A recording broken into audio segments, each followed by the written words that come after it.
Let's have a look at the national market.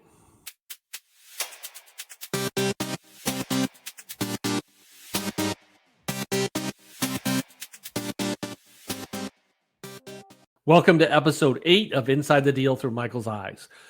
It's a fresh take on real estate and business in general. My name is Michael Renick, and I am your host for this podcast. After a 31-year career, I retired from General Motors at the young age of 52, and I moved right into building my real estate career. I currently hold a Florida real estate broker's license, and I focus on serving Florida's West Coast. This podcast combines both my GM and business real estate experience and goes beyond the surface, offering a candid look at how business should be done right. Whether you're navigating the complexities of real estate or tackling broader business issues, education is one of our main goals, and that's the purpose for doing the podcast. So let's take a look, and we'll jump right into this. This is the December monthly market report.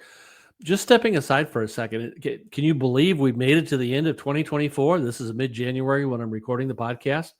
What a year it's been. Let's take a look at some of the factors that we're leaving 2024 with as we begin to enter 2025. So let's look ahead and see what we face in the rest of December and also what we face in 2025. So by looking at today, there are four things I'd like to talk about. What's the current debt level, consumer equity levels, mortgage delinquency, and foreclosure activity. I think those are four very important key points as we look into what may happen in 2025.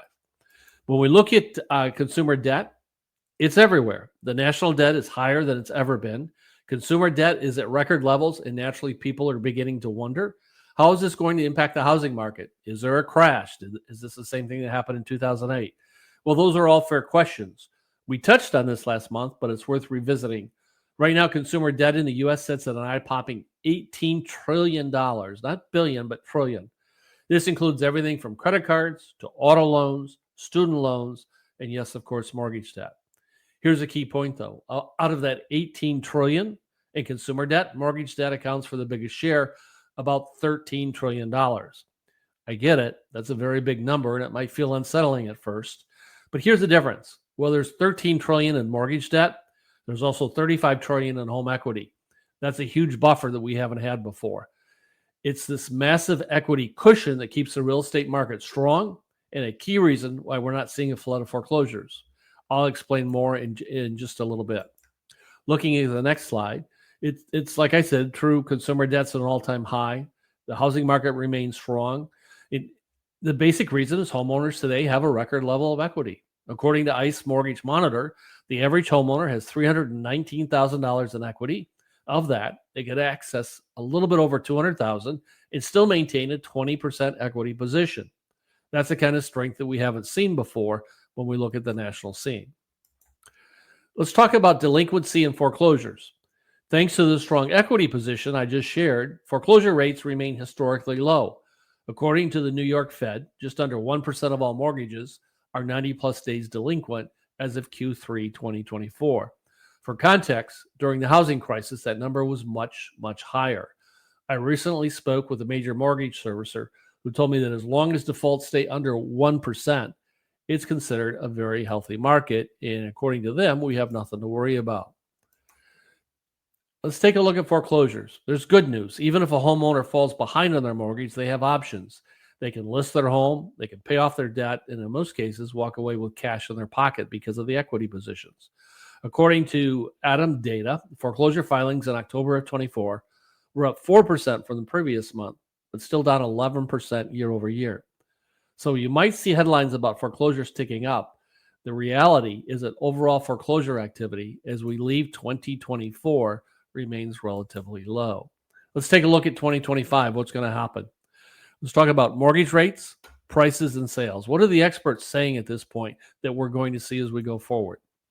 When we look at mortgage rates, the big players, Fannie Mae, MBA, Wells Fargo, are all predicting rates will settle somewhere around 6.33% by the end of 2025.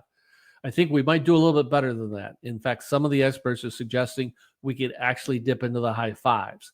If that happens, that will be a game changer for buyers.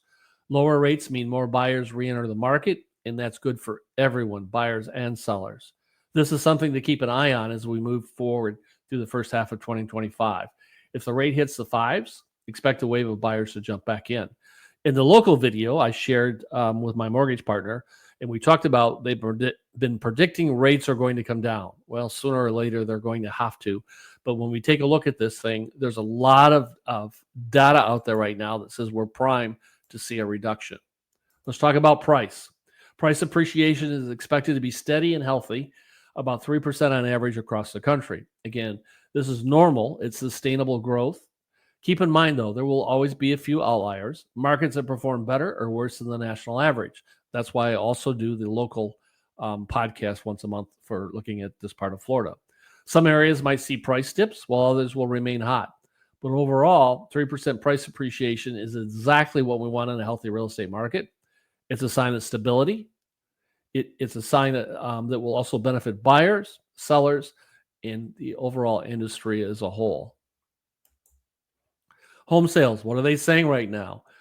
Forecasts, folks are saying that the new projected new homes existing sales going into next year will be about 5.1 million units.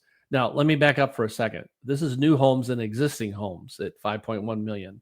Normally, when you hear home sales, they talk about existing homes.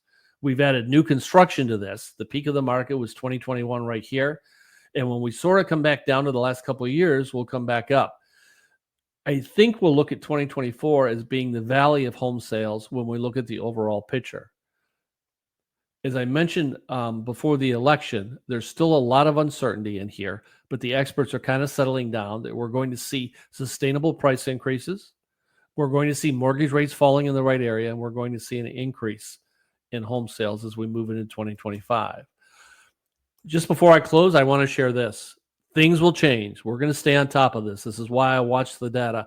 In order to be a great real estate broker on Florida's West Coast, I need to understand the national scene and how it may impact the local scene. And then I also, as importantly, need to understand how the local numbers are different. That's why we do these. We study these things daily. In closing, though, I would like to wish everyone a great and safe holiday season. We'll be back in full force in 2025. If there's anything I can do to help, my direct cell, because I want all my clients to have access to me when it's convenient for them, not the other way around. That number is 941-400-8735. I look forward to talking with you. Take care, everyone.